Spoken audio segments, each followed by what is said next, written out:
A group on social media comes together to help out a Joplin woman in need. Plus, a favorite Joplin burger joint is changing things up for the new year. We'll tell you more, and details on a large explosion in Nashville. The four states' most watched news starts now. Christmas comes to the four states. This is KOAM News at 5. I'm Kate Kelly in for Dow Quick. This holiday season, many families are struggling to put food on the table. Places like the Carthage Crisis Center are helping those in need. Volunteers prepped a total of 350 holiday meals, which included ham, turkey, and some classic side dishes. Because of COVID concerns, all meals were delivered. Organizers say this giving is only possible with help from the loving community. Wednesday we had a family group come in and they had little kids, 5 and 6 years old, in cutting butter for potatoes so that people could have Christmas, and it's truly remarkable. This Thanksgiving, the Carthage Crisis Center delivered a total of 380 meals. That's the most they've ever done. A Joplin Facebook group that began when the pandemic started to hit close to home has now grown into a space where community members help each other out. Joplin Caremongering started off with 1,200 members and has grown to more than 8,000. The group provides a place where those in need can post what they're either looking for, praying for, or in need of help with. Hundreds of posts are made daily to brighten people's lives, provide advice, or more recently, a Christmas for anyone in need. Members can list free items to give away as gifts. That generosity is something this group hopes they can keep going for a long time to come. It was just extremely important to me that we have a place where people can find that enjoyment, that support, that caring, guidance, whatever they need, and they can find from the group. The page continues to grow every day, and Shelley is hoping to see it stick around for a long time. The Joplin Eagle Drive-In will be closing its doors soon and moving to a new location. The beloved restaurant has been at the same location on Hearns Boulevard for 9 years now, but the owners are taking on a new adventure. A new restaurant will open in downtown Joplin at a larger location at 530 South Main Street, which used to be the site for Infusion Kitchen and Cocktails. The owner, Suzanne, says it will no longer be called the Eagle Drive-In, but instead be called the Beast and Barrel. The new place will have a mix of menu items. We'll still have Eagle sauce, we'll still have our great fries and some other things that people have been asking about, a lot of that stuff. But it's just time for a new menu anyway. It's been a rough year for everybody, and our menu has stayed the same for a few years. So yeah, it's time to just change it up. You still have a couple days, however, to dine at the Eagle before it closes. Its final day is December 28th, with the new location expected to open in mid-January. Something to look forward to. Doug Hetty joins us now with our first look at weather on this fine but cold Christmas day. Yeah, hey, Kate. I hope you've had a great Christmas so far. Of course, yeah, it has been cold. We started this morning at 12 degrees, so we are way down there. 38 for a high, which is below our average high of 45. Record high 72 on this day, which is kind of crazy. But clear skies. We've had plenty of sunshine all day long. In fact, the entire Central Plains, pretty much clear skies. Temperatures, they're still cold. We're sitting into the mid-30s. I actually think most of us will drop back into the upper 20s over the next several hours, and then actually start to rise toward dawn because our southerly winds are going to start to increase as we work into the daytime hours for us tomorrow. So we'll drop back probably upper 20s and then rise into the mid 30s by tomorrow morning. We do have a couple storm systems we need to watch. We'll talk about that here in just a bit. All right, sounds great. Thanks, Doug. As Christmas dawned in Nashville, Tennessee, an enormous explosion rocked the city, sending several people to the hospital and causing extensive damage to the area. As Elise Preston reports from New York, investigators believe it was deliberate. The explosion shook the heart of downtown Nashville, unleashing giant flames and a cloud of black smoke, leaving a path of charred debris, shattered glass, and ruptured water lines. It looks like a bomb went off on 2nd Avenue. That's, an explosion. As officers swarmed to the scene, police said this was not an accident. We do believe that the explosion was an intentional act. Shortly before the blast, police had received reports of shots fired. As officers responded, they encountered an RV that had a recording saying that a potential bomb would detonate within 15 minutes. Officers, upon hearing that, decided to evacuate the buildings nearby. Minutes later, the RV exploded, knocking an officer to the ground. The Nashville FBI is now heading the investigation and says it has investigative leads, but also asked the public for tips. This is our city too. We live here, we work here, and we're putting everything we have into finding who was responsible for what's happened here today. Nashville police tweeted this photo of the RV as it arrived in the early morning hours and asked the public for information.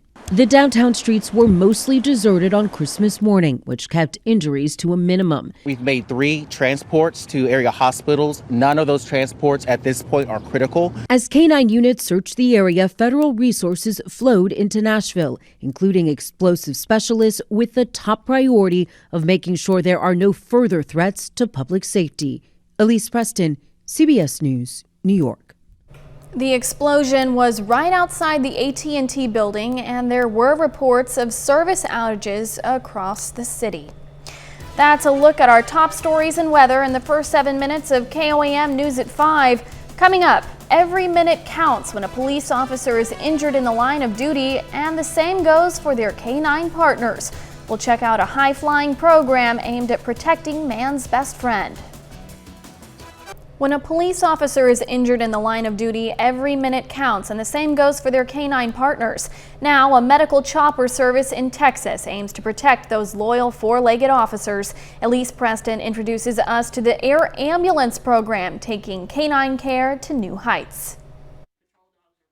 For nearly 12 years, this team worked side by side for the Houston Police Department. Officer Kristen Yulin and her K-9 partner, Sita, who died of a seizure over the summer. When she walked into the room, she just wanted to meet everybody and see everybody, and then she just had this never quit working attitude. Sita's legacy is still working. She was the model for designing the first air ambulance service for police dogs. The Memorial Hermann Life Flight's chopper fleet is now equipped to triage K-9 officers and get them to vet clinics quickly. Once we get them on board the aircraft, we'll start doing definitive care, such as airway management, oxygen administration, IV fluid administration. What an interesting challenge for your medics who have been treating human patients for so long, and now they're using those skills for a different species. The medical crews are ecstatic.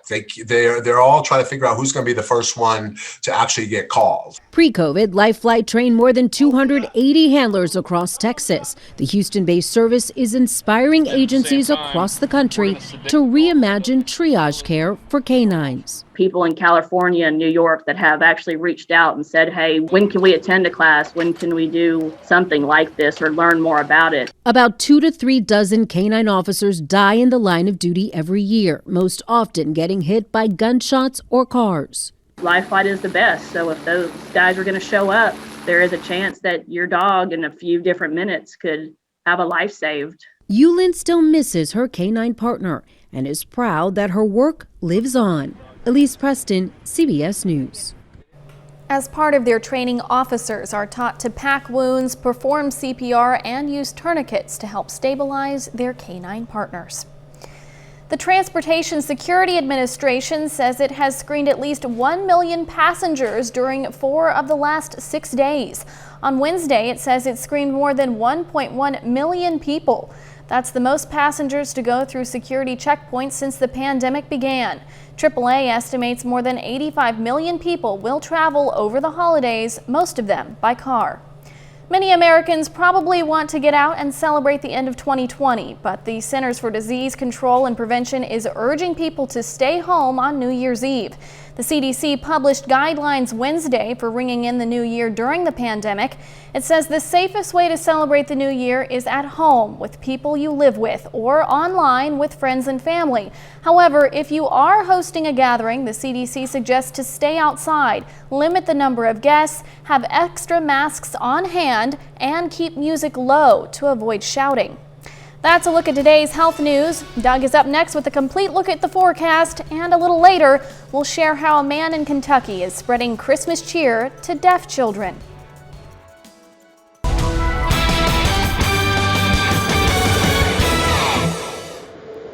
Well, I hope you have enjoyed your Christmas so far. Of course, a very cold one, but a brown one or slash kind of greenish across the region. But at least it felt like Christmas temperature-wise. And still, it's pretty cold out there right now, as most of us are in the 30s. But you can see our highs earlier today. We did get into lower 40s in our western counties. Most of us stayed into the upper 30s. Now we're dropping off a bit. 38 in Iola, 37 in Oswego, 39 in Miami, 36 in Neosho. Lamar is sitting at about 35 degrees. The winds have been switching out of the south and kind of picking up just a bit. And this is what we're going to see tonight into tomorrow. But what this is going to do is not allow our temperatures to drop into lower teens like they did this morning. And it's also really going to warm us up as we head into Saturday. But with the winds picking up, we have a little bit of a wind chill. It feels like it's upper 20s to near 30 degrees. Looks good.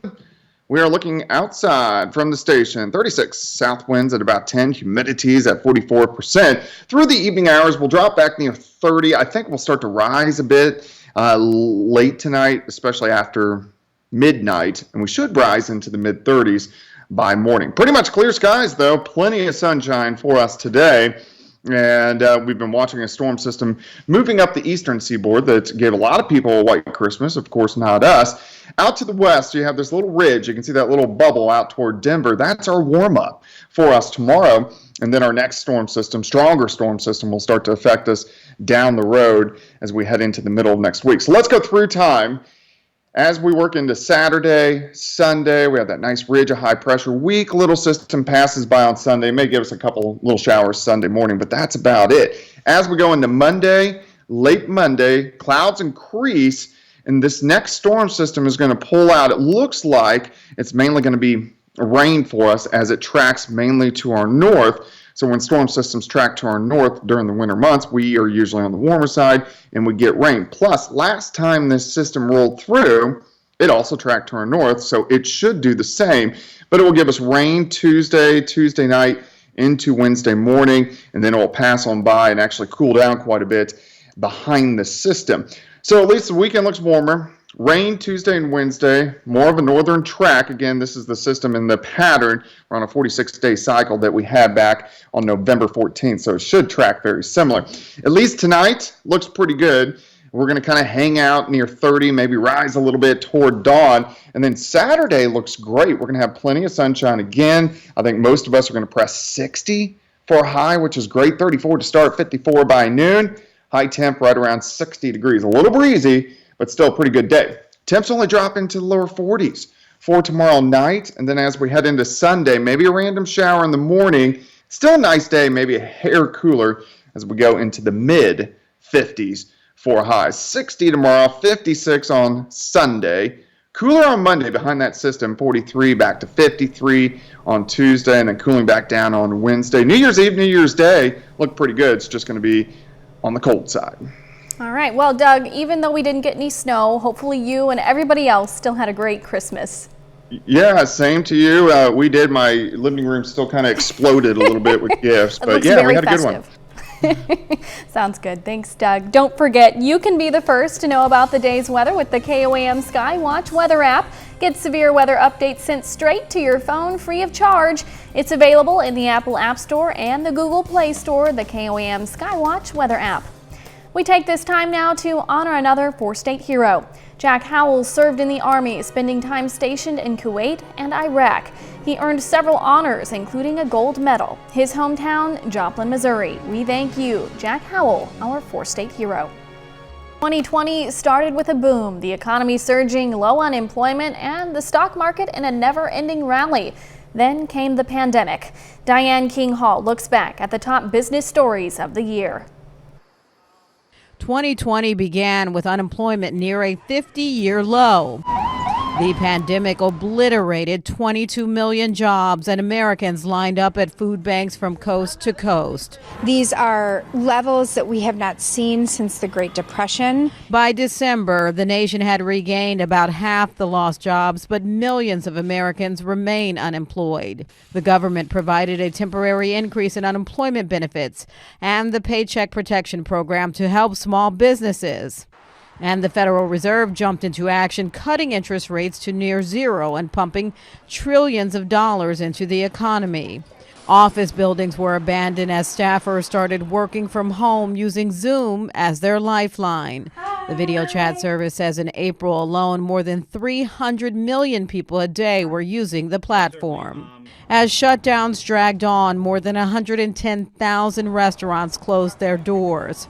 The National Restaurant Association says that's 1 out of 6 possibly gone for good. He took the keys back, and I walked away from a bar that had open for 20 years. Retailers Neiman Marcus, J. Crew, and JCPenney were among the big names filing for bankruptcy. With Americans using less cash, the nation faced a shortage of coins. There were also shortages of toilet paper and sanitizers. And as millions of Americans canceled travel plans, the airline industry lost tens of billions of dollars. Boeing 737 MAX returned to the skies after 2 deadly crashes left it grounded in March of 2019. TikTok became one of the nation's most popular apps, and President Trump demanded it cut ties with its Chinese parent company. It'll either be closed up or they'll sell it. President-elect Joe Biden nominated Janet Yellen for Treasury Secretary, and she promised to act with urgency in addressing the fallout from the pandemic. It's an American tragedy. All right, thank you. The stock market stumbled over COVID-19 but recovered its losses, with the Dow hitting 30,000 for the first time in November. Tesla stock skyrocketed its meteoric rise, putting it on course for inclusion in the S&P 500. And technology stocks were riding high as Americans used the internet for everything from shopping to movies. And that's the year in business. Diane King Hall, CBS News, New York. This year, the video game industry is expected to bring in more revenue than the sports and movies industries combined. Worldwide video game revenue is up 20% this year, and it's expected it will end the year at $180 billion. That's according to data from market research firm IDC. It appears many people stuck at home have fueled the surge in sales. Last year, before the coronavirus hit, the movie industry brought in $100 billion, and Major League Sports brought in $75 billion. It's a Christmas miracle. Nacho fries are back at Taco Bell. Nacho fries are back on Taco Bell's menu for a limited time, though. They've been around just a few years, but the chain says they're its most popular menu item. They'll be available at participating locations a la carte or in a meal box. We'll be back with more news after this. CBS Evening News is next. Then on KOAM News at 6, we'll find out how a Joplin woman felt the love and generosity of the community this Christmas. Plus, the Joplin Salvation Army feeds hundreds of hungry families. And voice of the Chiefs, Mitch Holthus, previews the team's game this weekend against the Falcons. Stay with us for the CBS Evening News and then KOAM News at 6. Christmas is a time for holiday traditions, decorating a tree, making gingerbread houses, and of course, meet and greets with Santa Claus. But some children don't get the same experience as others when it comes to Old St. Nick. A Kentucky man is changing that for children in the deaf community and those who are hard of hearing, with an annual video of him dressed as Santa talking to the kids while also using sign language. His own child is deaf, which inspired him to learn sign language and create these videos for others. The timing of his videos are excellent, of course, with COVID impacting the ways kids get to interact with Santa this year. To make sure that you are accessible to everyone and including everyone. I mean, it's a big responsibility. I think it's very important. I mean, it's important that no child feels like they have barriers that keep them from Santa. Santa J also practices Spanish to help communicate with people who don't speak English. That's a pretty cool story. I'm so glad that he's thinking of ways to include others, and I love that. Absolutely. It looks like it's going to be a cold night once again for us tonight. We're going to drop back near 30, but look at Saturday, just fantastic. Sunny skies near 60, 56 on Sunday. All right, thanks, Doug, and thanks for joining us. Of course, the CBS Evening News is next. We'll see you right back here at 6. Until then, Merry Christmas.